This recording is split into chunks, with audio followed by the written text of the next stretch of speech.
हरे कृष्णा, राधे राधे। हम सभी साधक श्री सुदर्शन सिंह जी चक्र द्वारा लिखित पुस्तक नंद नंदन का श्रवण कर रहे हैं। आज का प्रसंग है मंगला दासी, द्वितीय ग्रहण यात्रा। सब कहते हैं कि मंगला वृद्धा हो गई, अब इसकी स्मृति साथ नहीं देती। यह दिन में भी स्वप्न देखा करती है। मैं वृद्धा तो हो गई, कीर्ति बेटी के साथ आई हूँ उसके पितृगृह से। उसे मैंने गोद में खिलाया है, किंतु इससे क्या हो गया? मैं अब भी दुर्बल तो नहीं हूँ? मुझे ही क्यों सब सेवा से पृथक करना चाहते हैं? मैं क्या बैठी बैठी भोजन करने के लिए ही बनी हूँ? मेरी राधा लाली जुग जुग जिए, सदा सौभाग्यवती रहे, इसने मुझे बचा लिया। कीर्ति रानी तो मुझे पूजा की पुतली बनाए दे रही थी। कहती थी, धात्री माँ, अब तुम श्रम मत किया करो, तुम्हारी सेवा को सेविकाएं पर्याप्त हैं। तुम तो बस बैठी रहो और हम सबको उचित आदेश दे दिया करो। लाली ने रोक दिया माँ को। नहीं मैया, इससे तो ये बहुत शीघ्र वृद्धा हो जाएंगी। इन्हें बैठे रहने का अभ्यास नहीं है। अब ये बाबा की कालिंदी कुल की बैठक की स्वच्छता सेवा संभालेंगी। सेविकाएं इनकी सहायता को रहेंगी इनके साथ। कालिंदी कुल की बैठक में काम ही कितना है कि मेरे साथ सेविकाएं रहेंगी। मेरी यह बात किसी ने सुनी नहीं। मैंने भी सब सहायिका सेविकाओं को दूसरे दिन भी पका दिया। मेरी सहायता को तो लाली की सखियां ही बहुत थीं। अब पता नहीं क्या हो गया है कि वह बैठक ही हम सबके लिए बंद है। मुझे कोई वहां जाने ही नहीं देता। वहां जाने को कहती हूँ तो कीर्ति रानी रोने लगती हैं। धात्री माँ, अब वहाँ क्या धरा है? वहाँ की स्वच्छता सज्जा किसके लिए? अब तो सब बालिकाएं द्वारिका चली गईं। स्वामी कहते हैं कि वह बैठक लाली की स्मृति है, उसे वैसे ही रखना है। उसमें किंचित भी परिवर्तन उन्हें कष्ट देगा। बालिकाएं द्वारिका चली गईं, यही बात मेरे गले नहीं उतरती।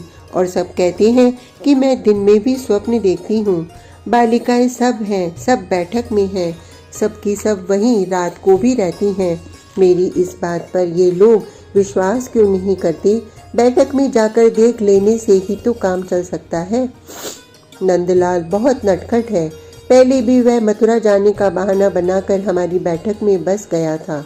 बालिकाएं क्या अकेली रह सकती थी वहाँ? ललिता ने जब मुझे भी बैठक में आना वर्जित कर दिया तो मैं समझ गई कि अब वहाँ वनमाली आ गया है।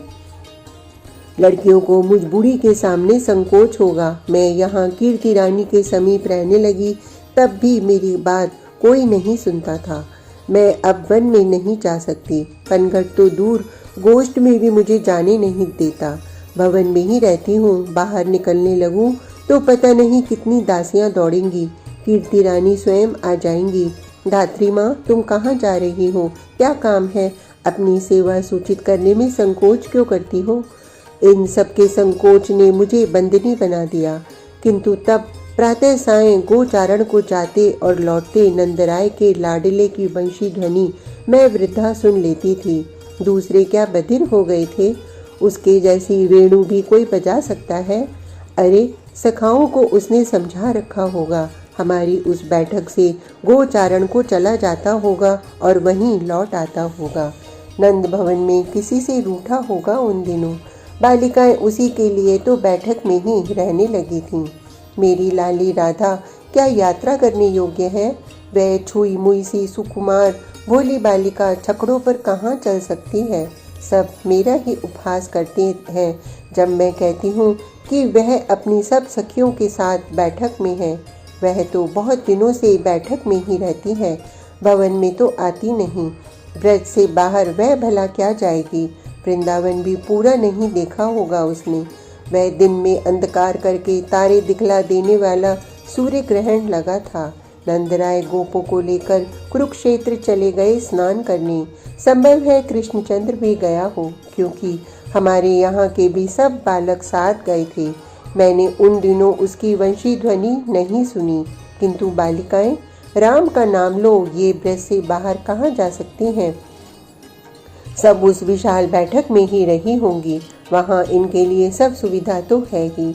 इन सबके भाई चले गए तो बैठक से बाहर निकलना इन्होंने भी बंद कर दिया। वनमाली अवश्य चला गया होगा, क्योंकि वह होता तो बालिकाएं शाम को अवश्य भवन के गवाक्षों पर बैठ जाती। अब सुबल ललिता भी मुझ वृद्धा से ही बातें बनाते हैं कि सब बालिकाएं कुरुक्षेत्र गई थीं। वह नंद नंदन द्वारिका से आया था। द्वारिका कहीं बहुत दूर है, समुद्र के बीच में होगी कहीं द्वारिका, किंतु क्या हमारी ब्रिज से सुंदर है कि कृष्णचंद्र वहां चला जाता। आजकल के इन बालक बालिकाओं को बहुत बातें गढ़ना आ गया है। ये समझते हैं कि मैं कुछ समझती ही नहीं हूँ। मैंने तो इनके पिता को भी ऐसा ही बालक देखा है। उस समय सब कहते थे कि मैं भी कुरुक्षेत्र स्नान करने उनके साथ चलूं। मैं अपनी कीर्ति बेटी को छोड़कर कहीं जा नहीं सकती। मेरे सब तीर्थ इसी के समीप हैं। मुझे क्या करना है तीर्थ करके। मेरी लाली राधा प्रसन्न रहे, सब पुण्य पा लिए मैंने। नंदराय गोपों के साथ ग्रहण स्नान करके लौटे कुरुक्षेत्र से। उनके साथ ही सब बालक आए। तब से वंशी ध्वनि पुनः सुनाई पड़ने लगी। बालिकाएं गवाक्षों पर प्रातः सायं बैठने लगी। अब यदि वह ब्रिज नव युवराज द्वारिका चला गया तो यहाँ वंशी कौन बजाया करता है। सूर्य ग्रहण भी आए दिन पड़ने लगे हैं। सुना कि नंदराय इस दूसरे सूर्य ग्रहण का स्नान करने कहीं द्वारिका की ओर कश्यप आश्रम सिद्धपुर गए थे। इस बार भी सब कहते थे कि मैं साथ चलूं। मैं इतने बड़े ग्रहण में समंतक पंचक तीर्थ ही नहीं गई तो अब इतनी दूर कैसे जाती। कोई बहुत बड़ा संग्राम हो गया है कुरुक्षेत्र में। बहुत अधिक लोग, हाथी घोड़े मरे हैं। राजाओं से लड़े बिना रहा नहीं जाता। ये युद्ध करते हैं, स्वयं मरते हैं और सैनिकों पशुओं को भी मरने के लिए एकत्र कर लाते हैं। उस संग्राम के कारण कुरुक्षेत्र का स्थल यात्रा करने योग्य नहीं रहा। अतः सब बहुत दूर सिद्धाश्रम गए थे। इस बार भी सब बालक गए थे नंदराय के साथ। बालक कहीं मानते हैं किसी मेले में गए बिना। बालक गए थे, अतः मैं मान सकती हूँ कि नील सुंदर भी साथ चला गया होगा। उसकी मुरली ध्वनि बहुत दिनों तक सुनाई नहीं पड़ी। अब कीर्ति रानी को पता नहीं क्यों यह धुन चढ़ी है कि उनकी लाली के साथ सब बालिकाएं ग्रहण स्नान करने चली गई थीं।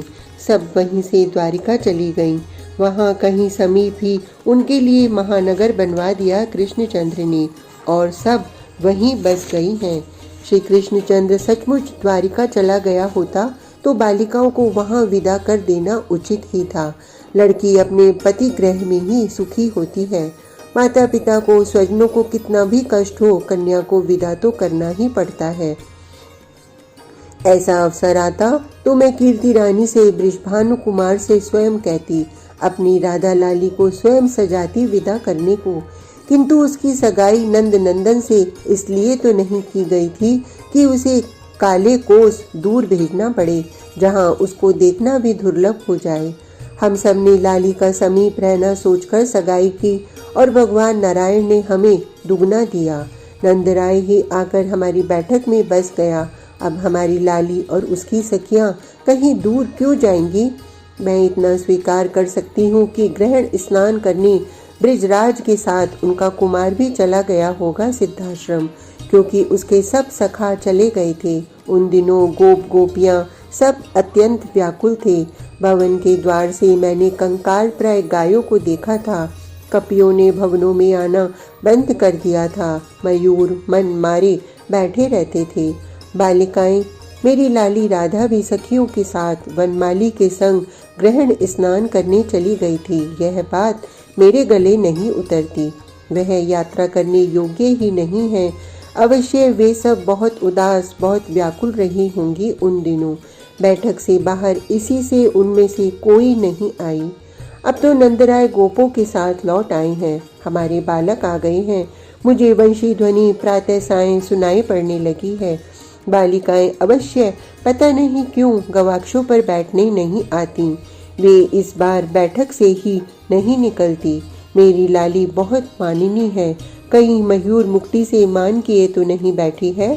सब द्वारिका चली गईं। यह बात कीर्ति रानी के कंठ से निकलती क्यों है। मेरी लाली और उसकी सब सखियां कितनी संकोचशीला, लज्जावती, शीलमयी हैं।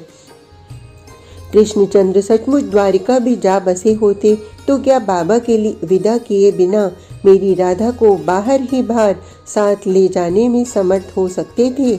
वृषभानु जी और ये कीर्ति कुकरानी मुझ वृद्धा से भी परिहास करते हैं। मैं क्या देखती नहीं हूँ कि इन लोगों ने कन्या का दहेज भेजने का कोई प्रबंध नहीं किया। इनकी प्राणाधिका पुत्री पतिगृह चली भी जाए तो क्या ये ऐसे बैठे रहेंगे?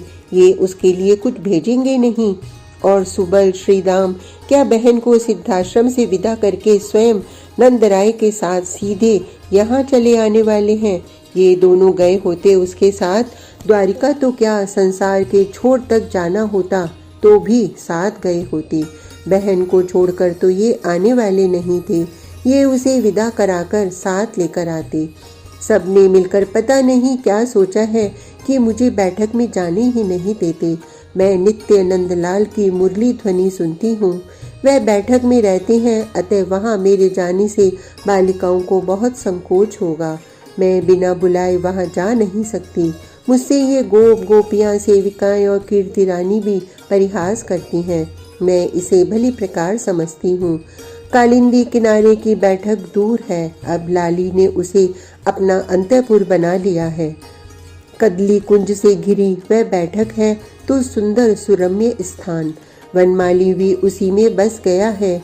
मेरे राधा गोविंद कहीं गए नहीं हैं। वे ब्रिज में वृंदावन में ही हैं। क्या हुआ कि इस बार बरसाने से कुछ दूर कदली कुंज की बैठक में है।